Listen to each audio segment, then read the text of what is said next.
क्योंकि सभी ये कहता है भक्त श्रद्धालु भक्त वृंद कि भाई भगवान के का जो मार्ग है भगवान के ज्ञान में तर्क वितर्क नहीं होना चाहिए, तर्क वितर्क का विषय नहीं है। जबकि कबीर जी ये कहते हैं कि भगवान का मार्ग तर्क वितर्क का विषय है। जब तक आप तर्क वितर्क नहीं करोगे आप भगत 7 जन्म नहीं बन सकते, क्योंकि अज्ञान से परिपूर्ण हो चुके हो आप, और तर्क वितर्क से वो ज्ञान निखरेगा, सच्चाई सामने आएगी। आज के बाद अगर किसी की निंदा चुगली व्यर्थ की, चाहे आपका कोई कितना ही बुरा कर रहा है, आपके विषय में आपके पीठ पीछे कोई कितना उल्टा सीधा बोल रहा है, भगत जी दास ने पहले भी कहा था, परमात्मा दास से उतना ही संदेशा दिलवाता है जितना दास को परमात्मा चलाता है। ये निंदा बिंदा का संदेशा जो आज आपको मिल रहा है, मैं पिछले 2 साल से रामचंद्र जी को सहन कर रहा हूँ। सींग लगा लगा के भेज रहे हैं ना, सींग लगा के। क्या मेरा कोई प्रत्युत्तर आपने सुना? नहीं। निंदा की भाषा में, चुगली की भाषा में।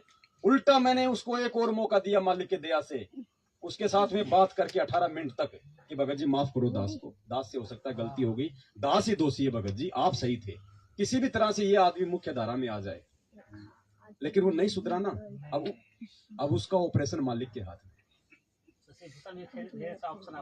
कुछ भी हो भगत जी, शशि भूषण जी भी हमारे भाई हैं, रामचंद्र जी भी हमारे भाई हैं। देखो जिसको भगवान का नाम मिल गया, वो चाहे कितना ही नीच हो, कितना ही दुष्कर्मी हो, कितना ही कुछ हो, आत्मा तो वो परमात्मा की विशेष है, तभी तो भगवान ने एक बार अपने शरण में लिया। बाकी उसके संस्कार कमजोर, जो नहीं टिक पाए, नहीं अपनी आदतों को चेंज कर पाए। लेकिन हमारा प्रयास होना चाहिए, जब भी हम कभी उनसे मिले तो हमारी जो गर्दन है वो नीची नहीं होनी चाहिए कि मैंने इसके प्रति ये बोल रखा है, मैंने इसकी पीठ पीछे इसकी ये बुराई कर रखी है। हमारी गर्दन नीचे नहीं होनी चाहिए, वरना हम अपने बाप को लज्जित कर रहे हैं, अपने गुरु को लज्जित कर रहे हैं। हम कभी भी मिले तो हमारा सीना फकर से सामने होना चाहिए। 2 साल से, और 2 साल से क्यों, पूरी 6 साल ही हो गई। मैनेजमेंट वाले भाई हमारे साथ में कौन सा अच्छा कर रहे हैं? हमने तो उनका हर जुल्म सहा ना भगत जी। क्या हमने उनको कोई प्रत्युत्तर दिया? सिर्फ जो सच था वो हमने कहा, क्योंकि आज हम वो जयदेव वाली भूमिका वर्तमान में वो नहीं कर सकते, क्योंकि हमने दूसरे भाइयों को भी जगाना है। आगे रास्ते में कोई सांप पड़ा है और कोई छोटा बच्चा जा रहा है, तो हम वहां पे जयदेव नहीं बन सकते। हमने उस बच्चे को बचाने के लिए उसको बोलना पड़ेगा कि आगे सरफ है भाई, उस रास्ते मत जा, वहां तेरी मर्यादा टूटेंगी, तेरे से राजनीति करवाई जाएगी, तेरे को भगवान का वहां पे जो वो दोषी बनाया जाएगा।